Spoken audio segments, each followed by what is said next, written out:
একেবারে সহজ প্রসেস ও কম উপকরণে আজ বানাচ্ছি প্রেসার কুকারে দারুণ টেস্টি মটন কারি।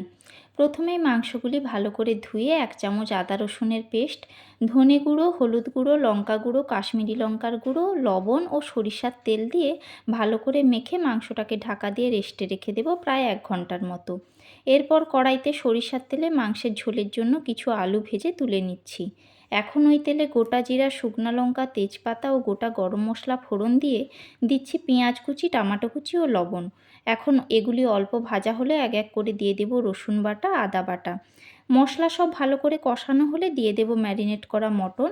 এখন ঢাকা দিয়ে নাড়াচাড়া করে বেশ কিছুক্ষণ কষানোর পর দিচ্ছি ভেজে রাখা আলু ও গরম মশলা বাটা।